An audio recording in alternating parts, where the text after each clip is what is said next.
Hi friends, இன்றைக்கி நம்ம கிறிஸ்பியான வெண்டைக்காய் பக்கோடா எப்படி செய்கிறதுங்கிறத பார்க்கலாம். ஃபஸ்ட்டு வெண்டைக்காவை தலையும் வாழையும் கட் பண்ணி அதை க்ளீன் பண்ணி நம்ம எடுத்து வச்சுக்கலாம். நெக்ஸ்ட்டு நான் கட் பண்ணுற மாதிரி இதே மாதிரி நீல வாக்கில் அழகான ஷேப்பில் கட் பண்ணிக்கோங்க.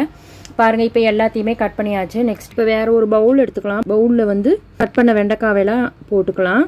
உப்பு அதுக்கு தேவையான அளவு போட்டுக்கலாம். குழம்பு மிளகாய் தூள் போட்டுக்கலாம். கார்ன்ஃப்ளவர் மாவு 3 டேபிள் ஸ்பூனு, கடலை மாவு 3 டேபிள் ஸ்பூன் போட்டு நல்லா மிக்ஸ் பண்ணி விடுங்க. லைட்டாக தண்ணி தெளித்து மிக்ஸ் பண்ணுங்கள். ரொம்ப அதிகமாக தண்ணி போட்டுறாதீங்க, அப்புறம் வளவளன்னு ஆயிரும். இது எல்லாத்தையுமே சூடான எண்ணெயில் நம்ம பொரித்து எடுத்துக்கலாம். நல்லா கிறிஸ்பியாக 2 சைடும் திருப்பி போட்டு நல்லா மொறுமொறுப்பாக வேக வச்சு எடுத்துக்கோங்க. ரொம்பவும் மொறுமொறுப்பாகவும் இருந்துச்சு. இது ரொம்பவும் டிஃப்ரெண்ட்டான ரெசிபி.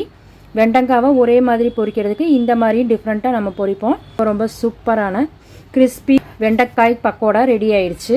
இதே மாதிரி நீங்கள் வீட்டில் ட்ரை பண்ணி பாருங்கள். இந்த ரெசிபி எப்படி இருக்குதுன்னு செஞ்சு பார்த்துட்டு உங்களுடைய ஃபீட்பேக்கை கமெண்ட் பாக்ஸில் கமெண்ட் பண்ணுங்கள். தேங்க்யூ.